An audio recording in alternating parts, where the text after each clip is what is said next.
Hoje eu vou iniciar aqui uma nova playlist nesse canal, chamada Nostaldica, onde eu vou trazer um filme ou uma série um pouco mais antiga, mas que está disponível no streaming e que vale a pena você assistir.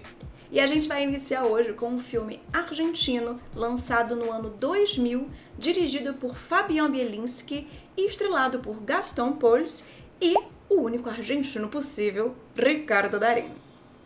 Em Nove Rainhas, a gente conhece o Marcos e o Juan, que são dois grandes picaretas que estão prestes a dar um golpe das suas vidas. Os dois se conhecem numa madrugada, após o Juan tentar enganar uma balconista de uma loja de conveniências, e resolvem se unir para participar de uma negociação milionária envolvendo uma série de selos falsificados, conhecidos como Nove Rainhas. O milionário espanhol está interessado em comprar essa série, mas ele vai deixar a cidade ao amanhecer, então o negócio precisa ser realizado imediatamente. Com isso, o veterano Marcos ensina ao novato Juan os segredos do ofício. Enquanto Jess e Celine caminhavam pelas ruas de Viena no filme Antes do Amanhecer, se conhecendo, conversando e se apaixonando, aqui nesse filme, o Marcos e o Juan caminham pelas ruas de Buenos Aires, se conhecendo, conversando e aplicando golpes. Esse filme, ele é muito gostoso de assistir porque ele traz uma noção assim de Buenos Aires muito gostosa de você ver, porque eles caminham por todas as ruas da cidade, algumas um pouco menos conhecidas, outras um pouco mais conhecidas, Puerto Madero, todas essas locações. E isso traz uma sensação de verdade, de um filme um pouco menos, obviamente, nada hollywoodiano, mas assim, um pouco mais real. E isso é muito gostoso de ver. E esse filme também é gostoso de ver uma primeira vez, porque a história te cativa e te deixa ali intrigado para saber o que vai acontecer, mas também é um filme gostoso de ver pela segunda vez, porque ele tem um roteiro bem escrito, bem definido e que te dá várias dicas ao longo do filme do que vai acontecer no final, não necessariamente do que vai acontecer no final, mas de uma sensação de que se você juntar todos os pontos, você consegue entender que alguma coisa vai sair dali, que não é o que você espera. Então eu acho que se você tiver a oportunidade, assista ao filme 2 vezes para você poder pegar essas dicas. ¿Lo conoces al español este? Sí, lo leí. ¿Cómo? ¿Por las 9 reinas? Pero vos estás loco. Quiero incluirla a ella. Ok, 20%. 50 y 50. Bien pedante, te mato el 25. Eu não preciso nem dizer pra vocês que esse filme é cheio de twists and turns, enquanto a gente conhece um pouco mais da personalidade do Marcos e um pouco mais da personalidade do Juan. O Marcos, como eu falei, ele é um veterano golpista, a gente descobre alguns golpes que ele deu, a gente o vê aplicando golpes, inclusive golpes muito conhecidos nas ruas de Buenos Aires, como um que ele dá no interfone, que ele interfona para uma senhora e vai tentando até uma senhorinha cair no golpe do sobrinho, que ela fala: "Oi tia, eu sou seu sobrinho, eu preciso de um dinheiro aqui, vou deixar meu amigo aqui esperando para pegar", e aí você desce aqui e pega para ele, que é um golpe muito conhecido em Buenos Aires. E a gente vê também um pouquinho do Juan com aquela carinha um pouco mais lânguida, um pouquinho mais fofinho que o Marcos, até no gestual e na forma como fala, aprendendo com o golpista mais velho e também ensinando alguns novos truques para esse cachorro cansado. Então ele tem uma estrutura legal de apresentação de personagens também, porque a gente conhece o Juan aplicando um golpinho lento numa loja de conveniências e o Marcos vendo ele como um possível parceiro para quem sabe aí um golpe maior. E a história desse filme se passa, né, num dia completo e mais um pouquinho do outro dia, e a gente vê esse relacionamento deles dois se iniciando. E a gente fica sempre naquela dúvida, será que um tá tentando enganar o outro? Será que eles dois vão ser amigos e parceiros? Será que esse golpe que eles querem dar das 9 rainhas vai dar certo? E aí, todas essas respostas são te dadas ali no final do filme, então você tem que ficar até o final para descobrir.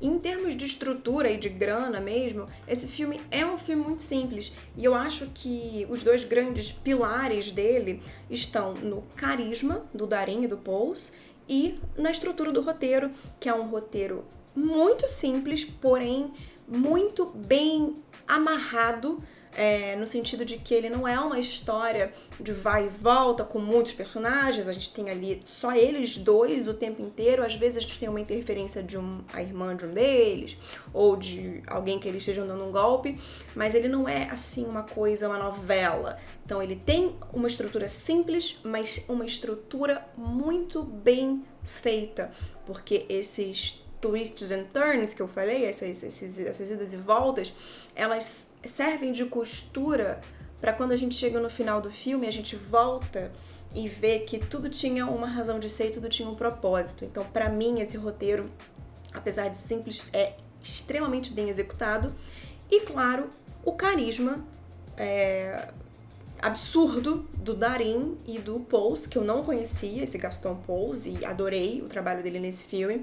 Os bate-bolas e o diálogo entre eles, ali cheio de gírias argentinas, traz a coisa muito pra América Latina. Não é pessoal para nós brasileiros, mas foi pessoal para os argentinos, então traz essa coisa mais crua, que eu gosto muito, e eu acho que é um filme que me surpreendeu extremamente e positivamente, porque eu não esperava que eu fosse ficar tão imersa naquela história e tão atenta àquilo que eles estavam me contando ali. Pra mim, é 10 de 10. E a título de curiosidade, no final do filme tem uma cena onde eles passam por um banco e esse banco acabou de anunciar que quebrou.